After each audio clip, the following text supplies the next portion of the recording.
Bonjour et bienvenue sur Les Dessous de l'IA, le podcast qui tente de mieux comprendre les évolutions de l'intelligence artificielle et leurs impacts sur nos sociétés. Bonne écoute. Hello, Alessandro, and welcome on Behind AI. Today we will be discussing the role of semiconductor in the technological landscape and especially in the developments of AI. Could you please introduce yourself, your background, and what got you interested in AI and geopolitics? So thank you for the invitation. I'm glad to be able to talk to you about these interesting topics. My name is Alessandro Aresu. I am 40 years old.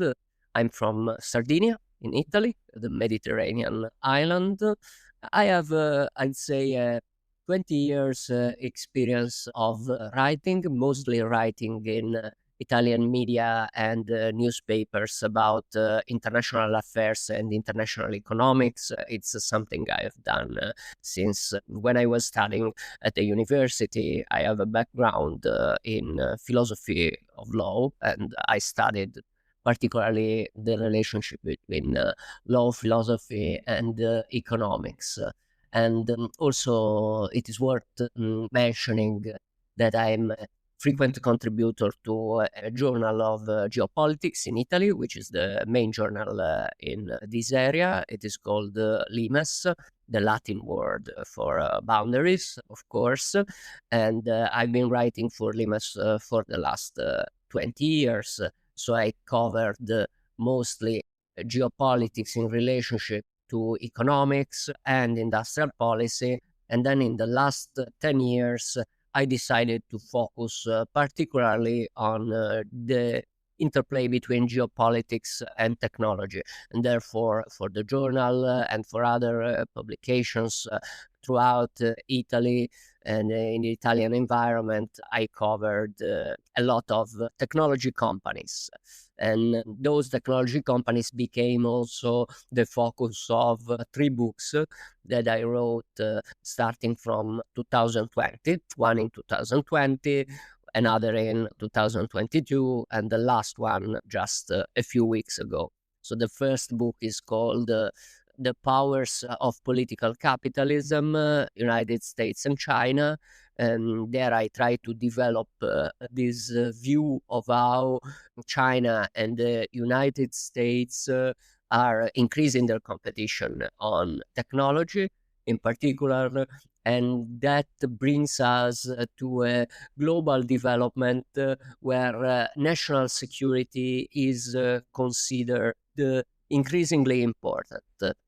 Therefore, we have constraints on market practices through national security. So the basic idea was that we were gonna experience a lot more of tools of economic war between the United States and China, considering in that particularly industrial policy to subsidize national companies, as well as the political use of antitrust, but also foreign investment screening and export controls.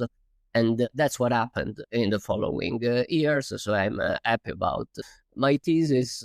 And also in that book, I covered a lot Huawei as an exemplary company of the US and China competition on 5G and so on. Then the second book is focused on US-China competition in 2 supply chains, the supply chain of semiconductors and the supply chain of batteries and EV companies. The third book is called Geopolitics of Artificial Intelligence, and it's basically written as a geopolitical novel, a narrative centered on NVIDIA, the history of the company co-founded by Jensen Huang, why NVIDIA has become a key part of the AI ecosystem. And the book also covers the history of DeepMind and OpenAI as 2 key companies in that area.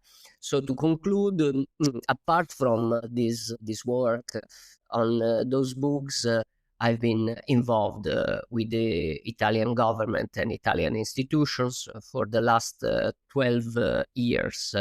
I have been in several roles for the Italian government, the Prime Minister's office, Ministry of Economy and Finance, the Italian Space Agency, Italy's Development Bank, you name it. I've done basically everything or almost everything with the Italian government. I've had the pleasure to be a government advisor, sometimes a speechwriter or a policy officer. So in the last 12 years, I'm proud of the fact that I've been able to work directly or indirectly with every Italian government, so government of all political views. I have had the pleasure and honor to work with all of them, but sometimes I resign from this position. I'm not part of the Italian civil service, so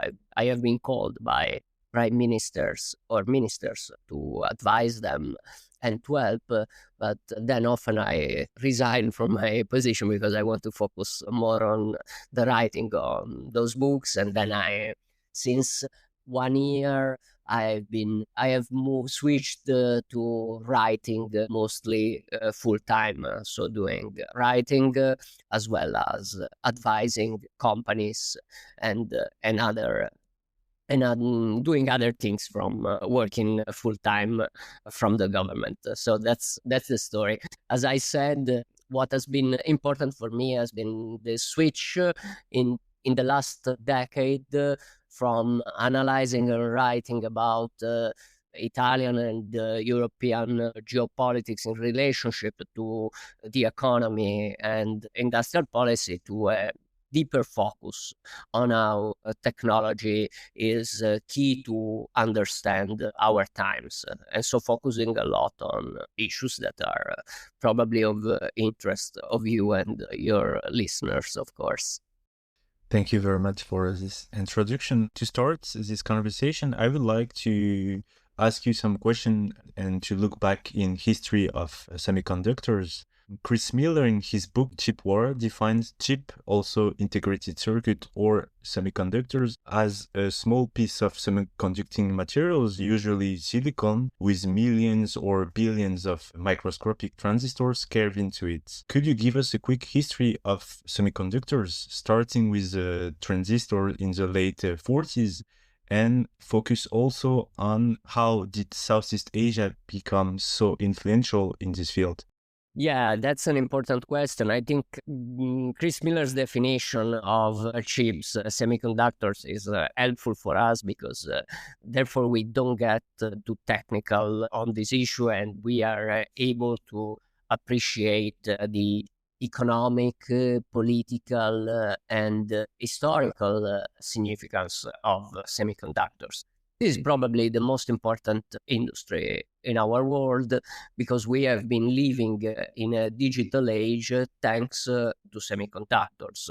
So thanks, first of all, to the invention of the transistor, of course, at Bell Labs in 1947. So that is the start of the proper start of the digital age, of course.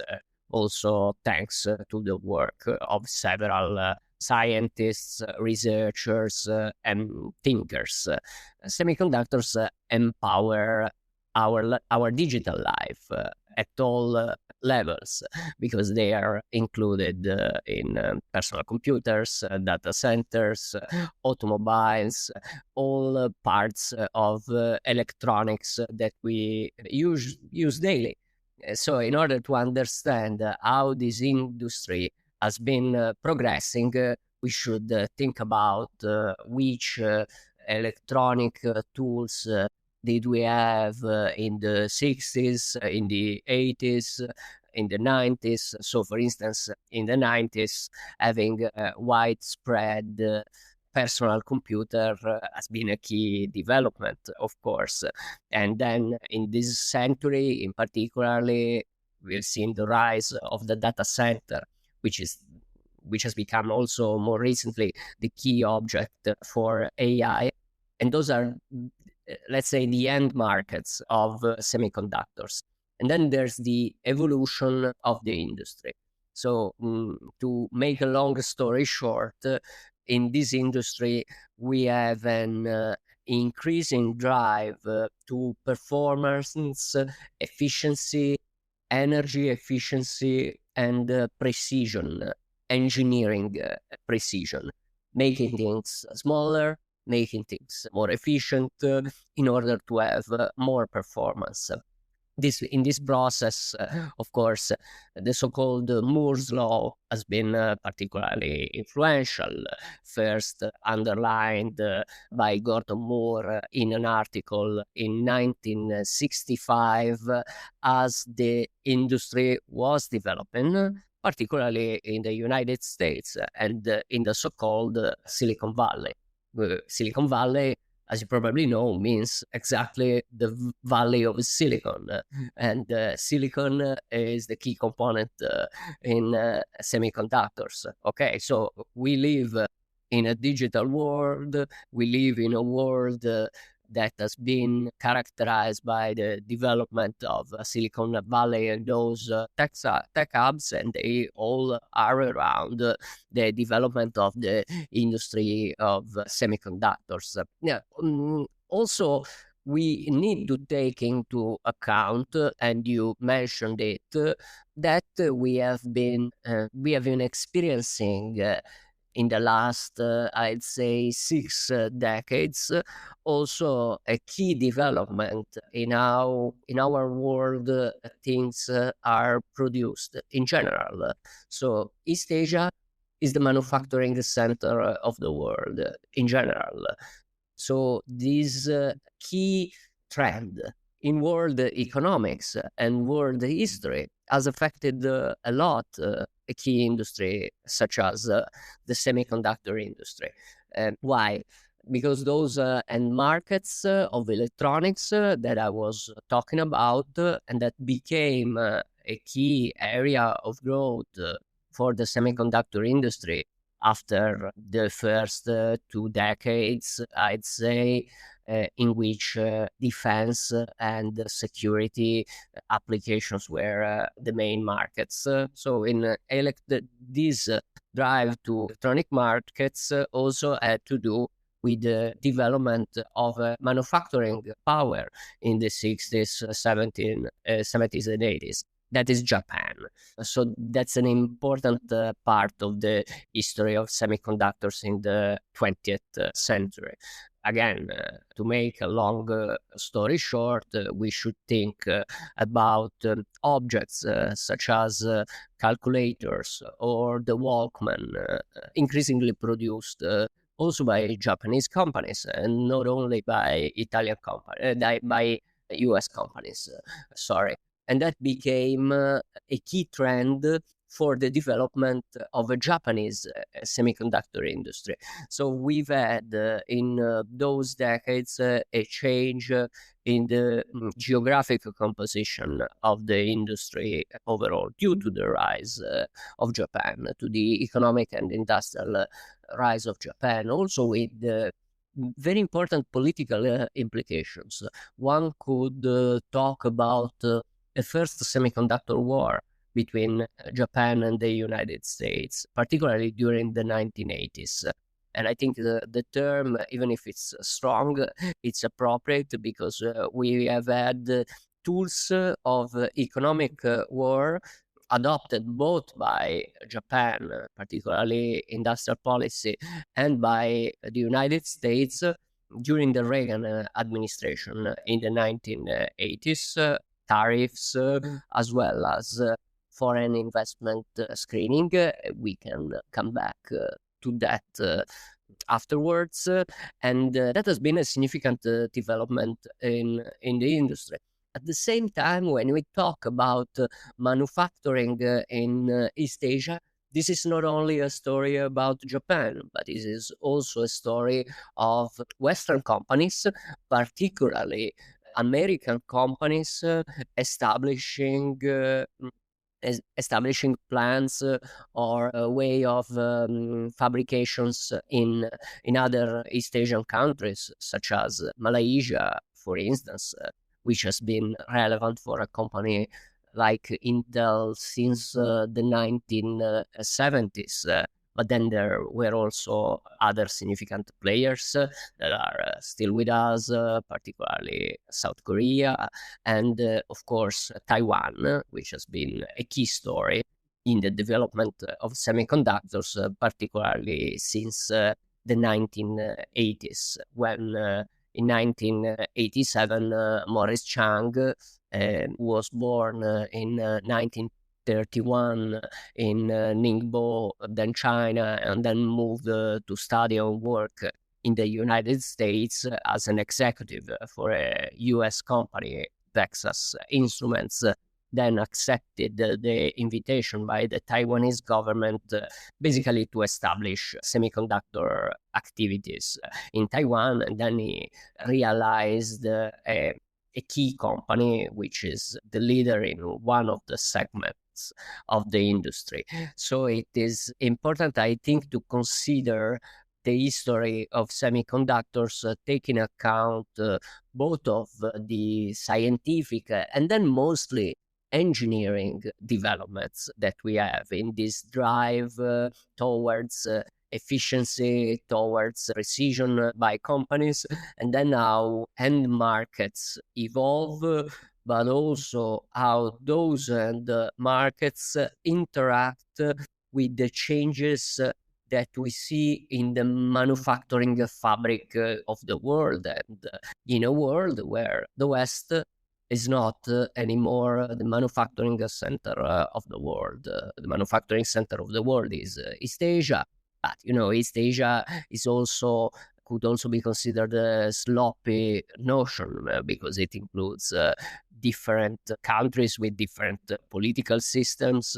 And so now we have the relevance of places such as South Korea, but also the People's Republic of China, and of course the Republic of China, which is Taiwan. And then of course, there's also a key issue of how a place like Taiwan fits into this supply chain. So it's a fascinating story, very complicated, and the semiconductor value chain is even more complicated than this story. Thank you for this brief historic reminder. You spoke about the value chain of semiconductor. You told it's even more complicated. Could you please explain us a little bit how this value chain is built? I understood that there are different stages from R&D to chip design to manufacturing. And could you also explain us what are the choke point technology and who are the main players? Yeah, first thing to know, as I said, it's very complicated. It's very fragmented, very interconnected. I mean, in order to have one of these very small things, reality is that directly or indirectly, we have the involvement of hundreds or thousands of companies. It depends on how we measure it. So the digital fabric of our world, which is our life, it depends on a lot of companies, not only on several companies.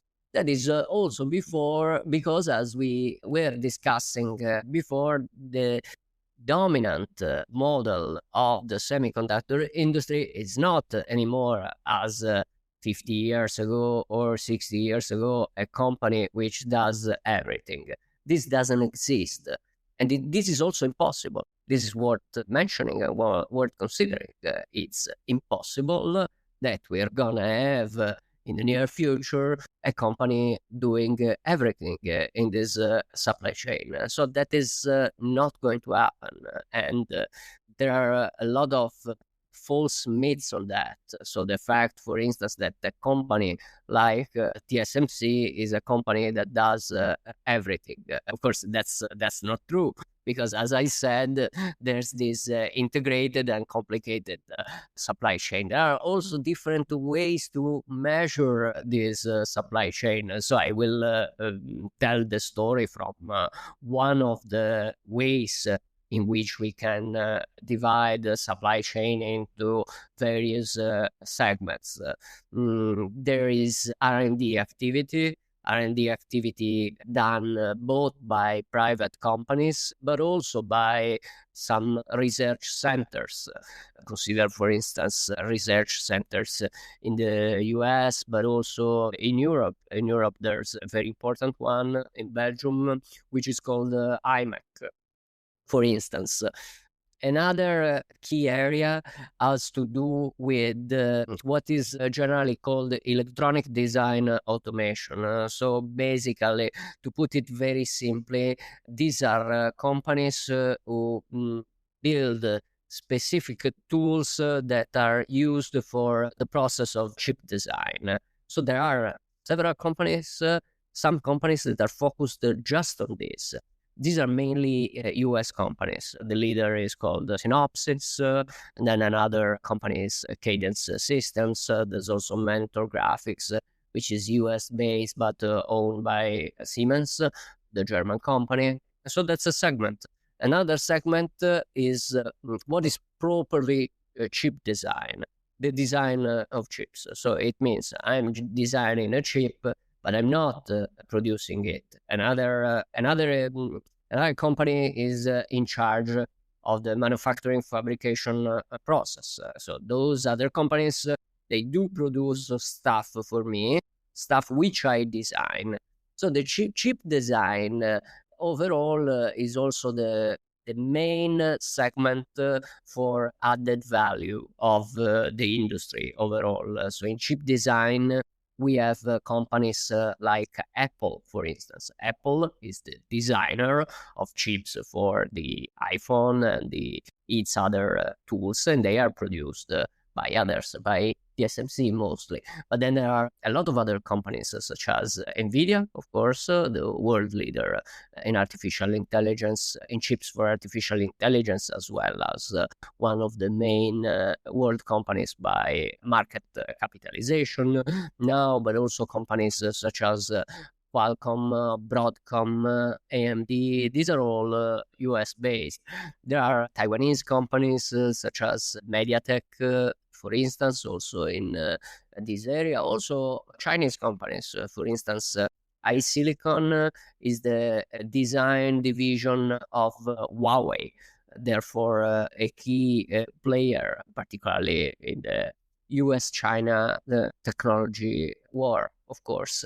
But then if we move to what do chip designers need in order to have their chip, it gets, of course, even more complicated. Basically, as we said, it is a place of production and manufacturing is needed.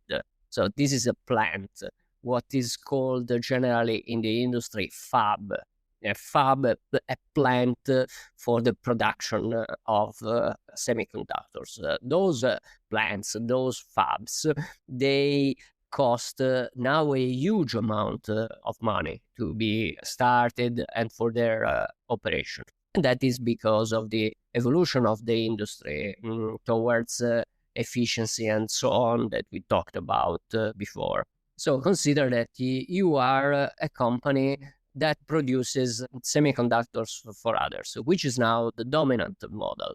So basically, Morris Chang's business idea, based also on some studies by researchers and scientists, particularly Cather Mead and the late Lynn Conway, was to split the production process and the design process. And that made possible the rise of this incredible ecosystem of design companies. So companies such as NVIDIA, basically they have been able to exist and thrive because of Morris Chang's business intuition regarding this separation of design and production. So we are talking about a huge thing.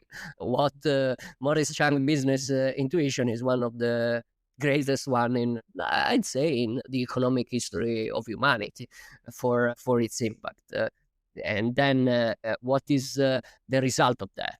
The result of that, as I said, is those plants, those fabs, which now can cost 1 billion euros or dollars as you want, and 5 billions, 10 billions, 20 billions. So we keep hearing about that. So the next question is, why do they cost so much?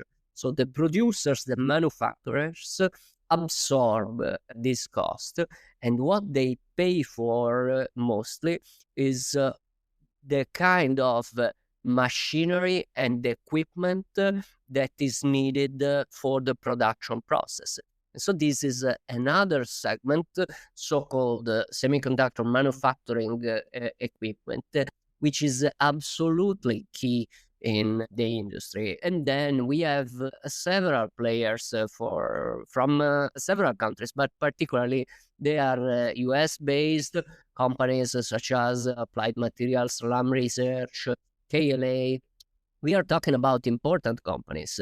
I mean, for instance, just to make an example, the annual revenue of Applied Materials is about $30 billion.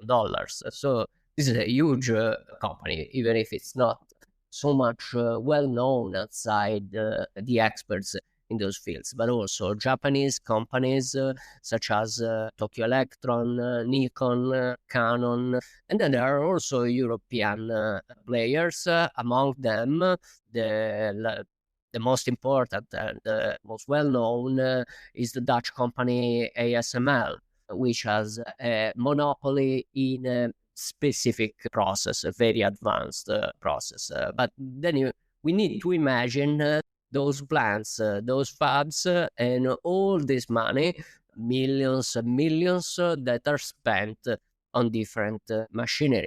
Also, another often underrated issue is that there is a lot of chemistry involved in the semiconductor industry. Of course, even Gordon Moore was a chemist by training, but this means that the segment in the semiconductor industry is all the part of chemicals and industrial gases, for instance, that are needed for the production process. And then you have companies that do that, some small chemicals by Japanese companies, but also European powerhouses like the German BASF or Air Liquide from France.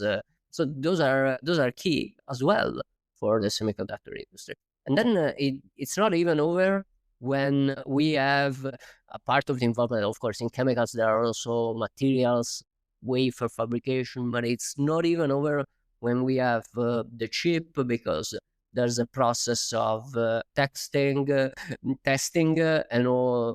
then so-called assembly and packaging at various stages. So also for these final processes, we have a series of companies specialized on that. Particularly, they are Asian companies, so from Taiwan, Japan, but also China. So that's a view of, one could really talk about that for 2-3 hours, given how it's complicated. But as I said, it's complicated, but as I was explaining, there are some leaders in this area. So one should consider that doing what, let's say, Synopsys does for electronic design automation, or the machinery and equipment of Applied Materials. It's not that you and I, we start a company and we are able to do that. So that can't happen, because there's a lot of expertise in doing this. Well, so when in the value chain you acquire a specific expertise on a specific process, you have a strong position in a value chain. And so understanding which those leaders are, where they are based, and also which markets they rely on for their revenue and profits gives us an understanding of the political and geographic way in which the industry is based on. You mentioned something I would like to move on now in your introduction, geoeconomic tools. In 2016, President Obama issued an executive order blocking the acquisition of the German company Eichstrom, which specializes in semiconductor production technology, which potentially could be used in military application. And it was blocked because a Chinese investment group wanted to acquire this company. This executive order was based on the recommendation from the Committee on Foreign Investments. And I would like if you can explain us a little bit what is this mechanism, foreign investment screening, and also how this event, which happened in 2016, set geopolitical precedent and led to other regions like Europe to strengthen their own foreign investment screening mechanism. Yeah, I think this is a key question. This has been very important in my work. I was mentioning before this notion of first the semiconductor war between the United States and Japan. What did happen in the 80s and the 80s decade and this competition between the US and Japan? Bear in mind that it is a key period in order to understand the time we live in. In the Reagan administration at that time was working Robert Lighthizer, who has been the US trade representative then 30 years later under President Trump. And he's going to be the trade representative in the new Trump administration. So the mind of those people like Lighthizer, but also Trump, were influenced a lot by this competition between the US and Japan. So we are talking about one of the most important economic issues of our time in contemporary history. What happened was that due to the strength in electronics and manufacturing of Japan that we have mentioned before, there was a round of acquisitions of US companies by Japanese companies, or proposals on that. And then in the middle of the decade, in the 1980s, a Japanese powerhouse, Fujitsu, wanted to acquire a company of historical significance for the semiconductor industry, Fairchild Semiconductor. From Fairchild, the process was accompanied by William Shockley, then Fairchild Semiconductor, then Intel. So Fairchild Semiconductor was really at the center of the history of the US semiconductor industry. And the Japanese wanted to acquire that company. And then we had a strong debate in the in US business and political circles on this potential acquisition. And the outcome of that debate was the change of a nature of a body called CFIUS, Committee on Foreign Investments in the United States, that started in the 1970s basically to study flows of foreign investment and commerce into the United States. And then through the intervention of Congress, this was transformed in a body that was able to recommend to the President of the United States for vetoing an acquisition, blocking this acquisition. So this all happened mostly during the Reagan administration. So it is also interesting to consider that a president that we think about as the free marketer par excellence, when it had to do with those technology, it was the time when these tools were developed. So it not only the block of the acquisition, but also, to make a long story short, this political debate with the US administration and the Congress, ultimately there was no Fujitsu Fairchild semiconductor deal at that time. So what has happened? and in my view, it is a very important development. This significant power of CFIUS and these potential vetoes on acquisition by foreigners of US companies. This wasn't used a lot in the decades since the 1980s, because the United States position was more favorable to free trade, globalization, and so on.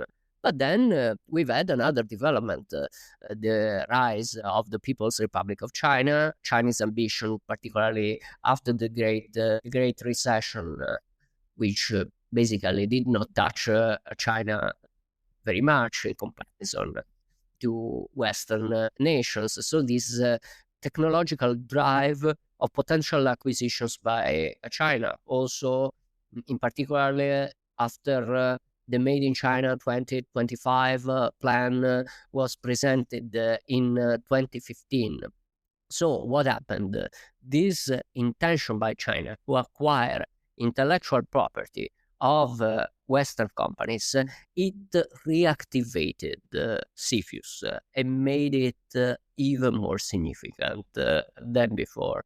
So if we analyze in the last decade how the M&A outlook of the semiconductor industry has been influenced by foreign investment screening, that means government intervention, political intervention in those deals, this has been very significant. And I think that the Eichstron case is really important in that area, because Eichstron is a German company. Is a German company in the segment of semiconductor manufacturing equipment. Not a very large company, not a top. No, it's not ASML or Applied Material. But it's important because almost everything is important there. So what was the U.S. reasoning behind that? A Chinese vehicle tool connected with the Chinese state. Therefore, the Communist Party of China wanted to acquire Eichstron. Eichstron had both significant activities and clients in the United States. And this is enough for the United States to intervene on the fate of a German company, on the fate of a non-US company. And so the outgoing Obama administration, because this was late 2016, Trump has already been elected, and we were going to have inauguration of President Trump in early 2017, of course, decided to block the acquisition. So no deal. Now Eichstron is still a German company. So it's the first case of this rise of foreign investment screening. And then we've had a lot of developments also on foreign investment screening in the European Union regarding technology supply chains. And now almost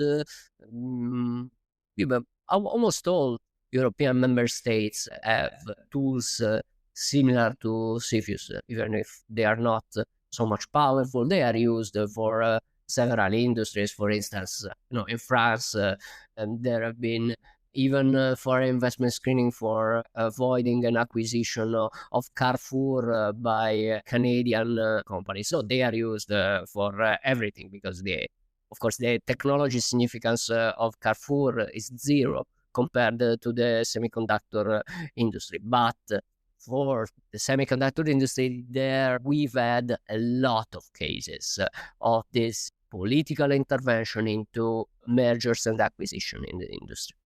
You mentioned it before, but another tool in this geoeconomic toolbox is export control. And you mentioned Huawei. In 2019, Huawei was added to the US entity list, blocking US company or those using US technology from selling goods, technology to Huawei, especially semiconductors.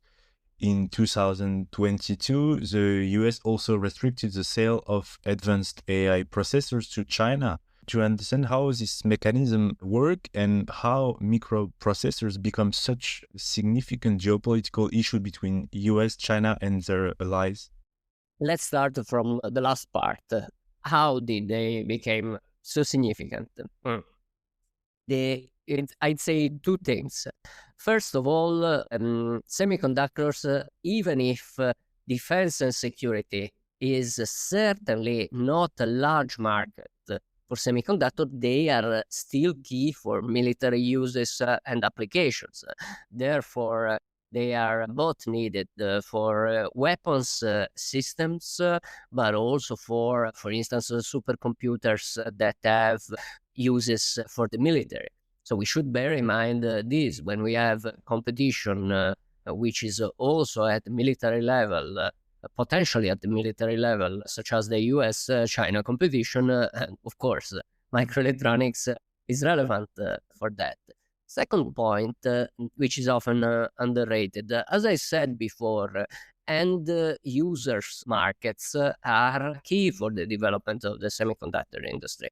And what does it mean for the Chinese development? Let me make two examples.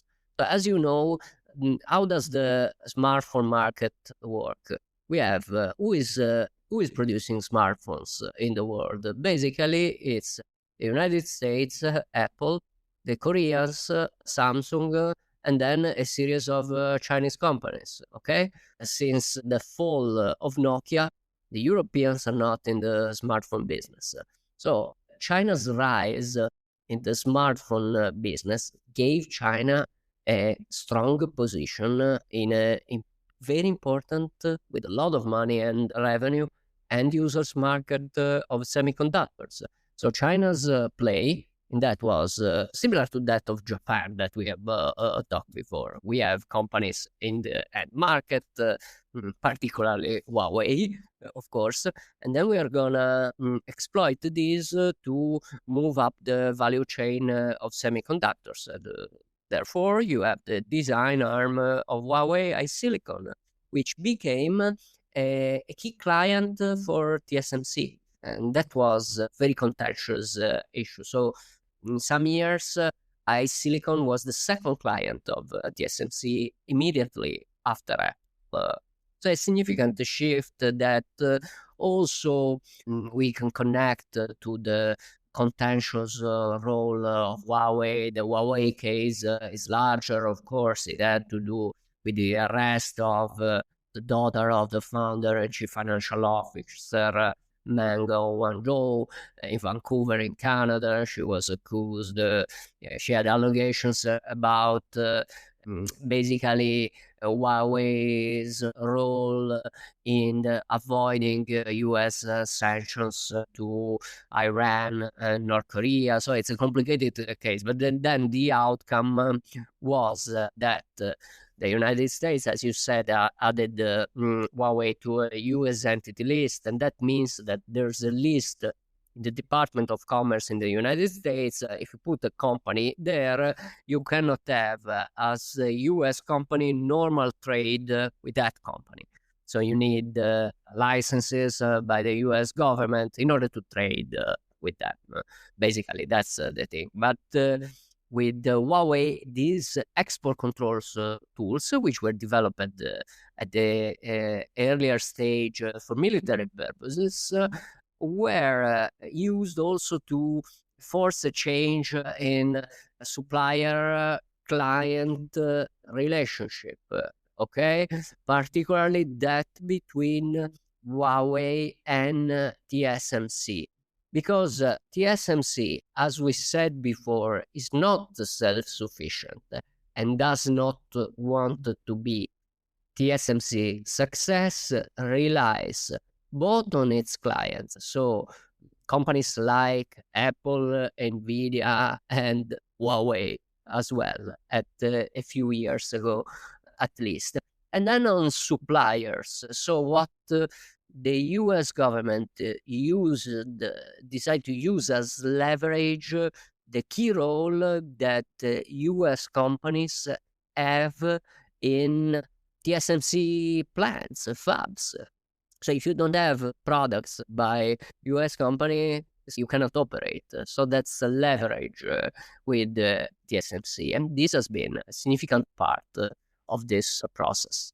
Due to the significant importance of semiconductor in our digital world and the lack of domestic production, US, Europe, and China all announced initiative to boost domestic production. How do these policies differ, and what impact could they have on global AI development?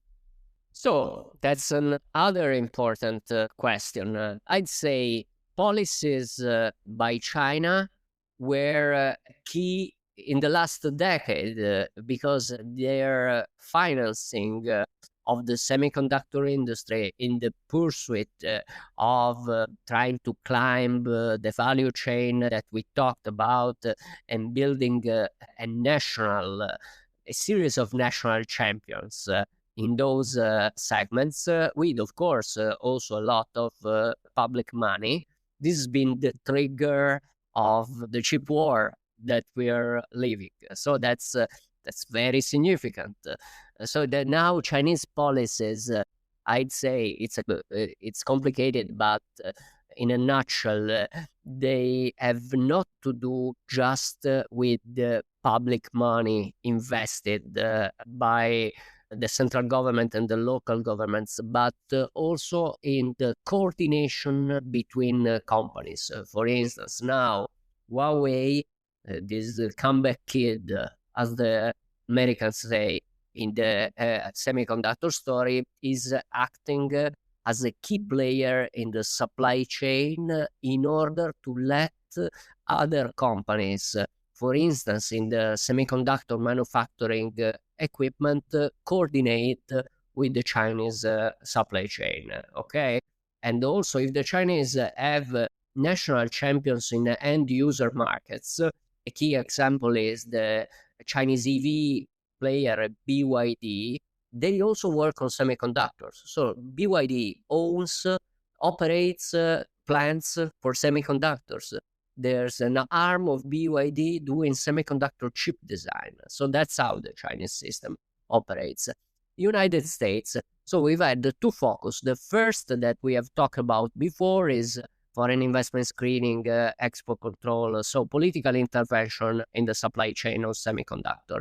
Second focused is the so-called the Chips and Science Act of 2022. So mostly grants and public money in order to facilitate and incentivize companies such as Intel, TSMC, and Samsung, and others to build manufacturing facilities in the United States, given that the United States are leaders in several areas of the supply chain, but they are certainly backwards in both manufacturing and test, assembly, and packaging part. So the last, not last but not least, but last and least is the European Union, because the plans of the European Union cannot be even compared to those of China and the United States. Main reason is there is almost no common public money by the European Union. So the European Union advertised this figure of 43 billions for semiconductors, but this is actually not true, because the EU money is about 3 billion. So it's really nothing for the semiconductor industry. And the other 40, more or less, are considered investment by European member states. So my message is there is no coordinated policy with dozens of billions, but there's peanuts, a few money from the EU, also because of how the EU's budget works. It's not easy for the EU's budget to find like 50, 100 billion for anything, because you have agriculture, other stuff taking the money, and then some coordination by European member states, which is difficult to obtain. Now, if we try to project ourselves in the future regarding your expertise on this field, how do you envision the semiconductor industry evolving over the next decade, particularly with regard to AI? Could you expect some major shift or breakthrough?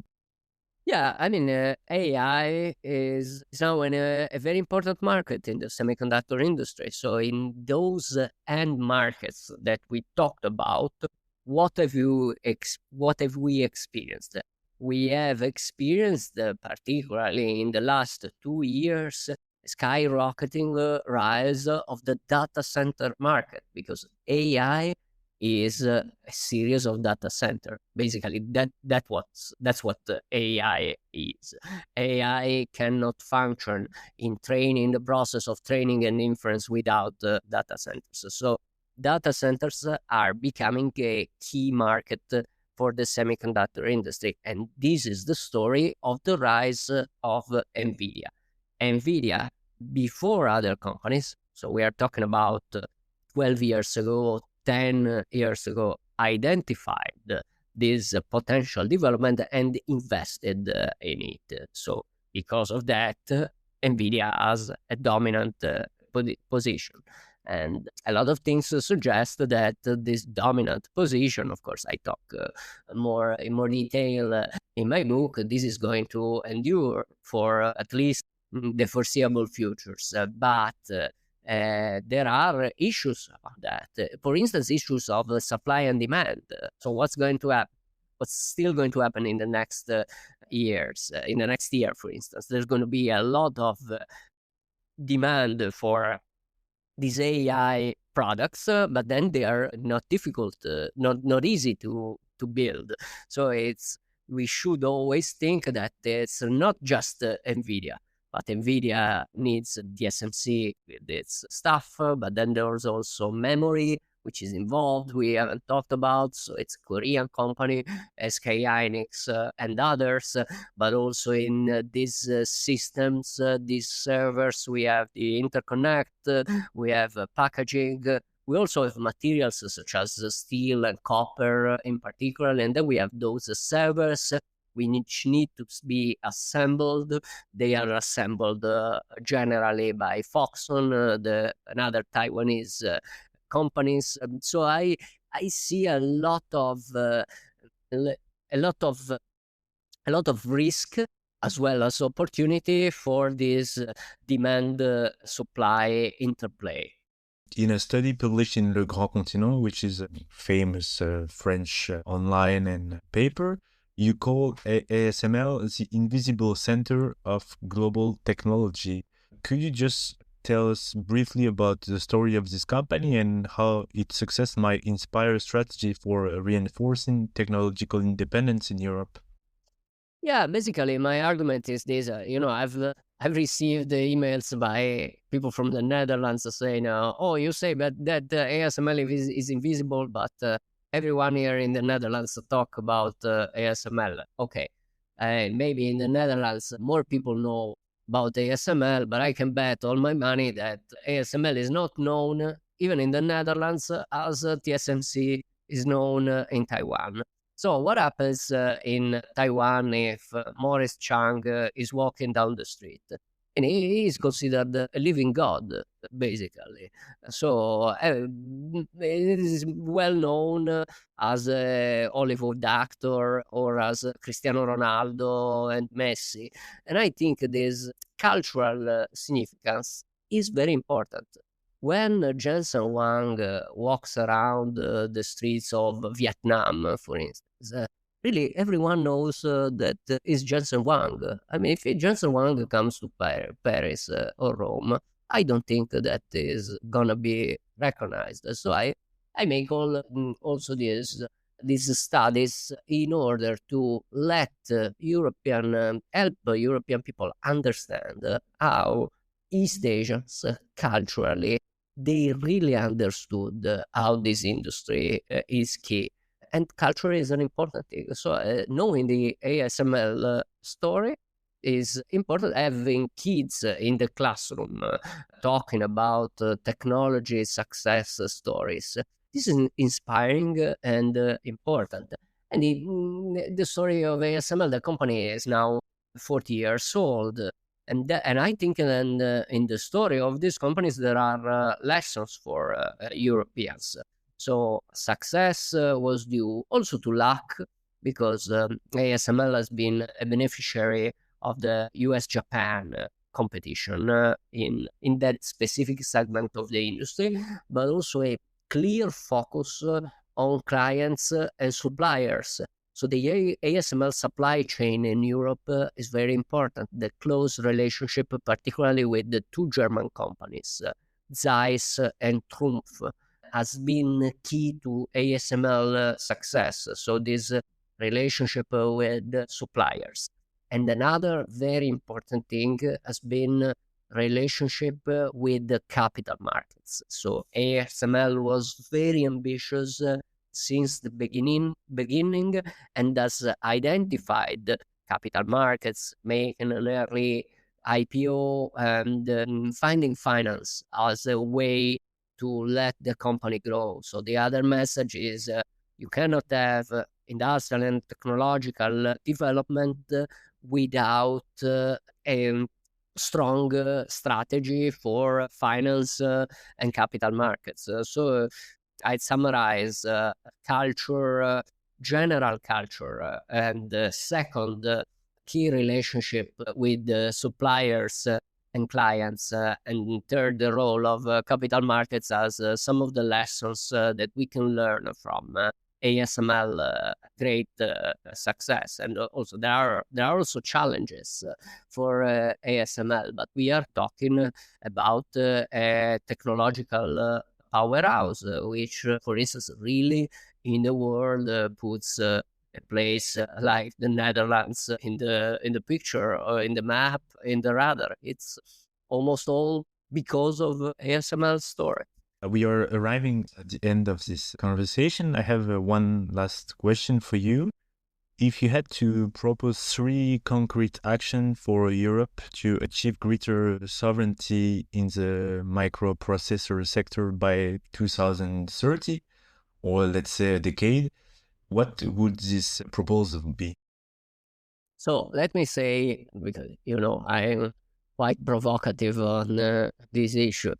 Europe says we're going to get to 20% of global revenue or value added of semiconductors. Let's forget about that, because it's zero chance that this is going to happen. If we say about these percentages, 8%, 8%, 20%, we are never going to reach it. We are never going to reach 20%, because, as I said, there are a lot of players in the world. The US is coming back very strongly on some areas. Korea will try and defend its position. TSMC's excellency cannot be reached in the near future. China is very ambitious. And then we now have India wanting to play a role in this. And India is one of the most populous country in the world, more than 1.5 billion people. And so what are the Europeans going to do against India? So that's not shoot these percentages, because it's not helpful. We find us, we look like clowns if we do this percentage game. So let's forget this number. And then let us talk about serious stuff. First is that the semiconductor industry is built on industrial niches, choke points. Therefore, for us, it is key to maintain and defend and increase our choke points.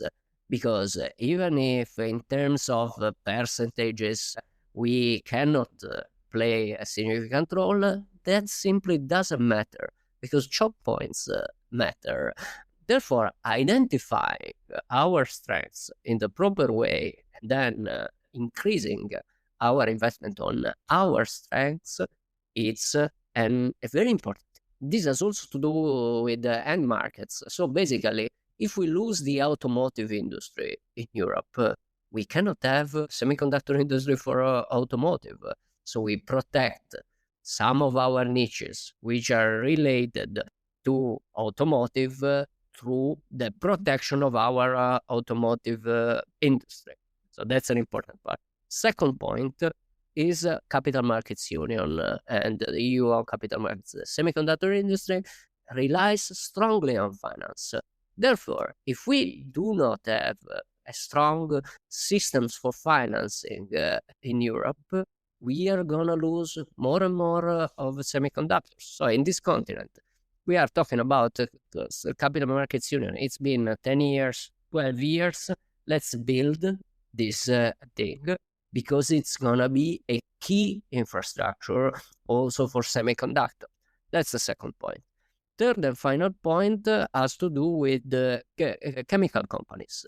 So we need to proof the EU regulation for chemical players, because chemical players are a key strength for Europe in the semiconductor industry, but we are increasingly losing our chemical strengths in Europe because of regulation, EU regulation and national regulation.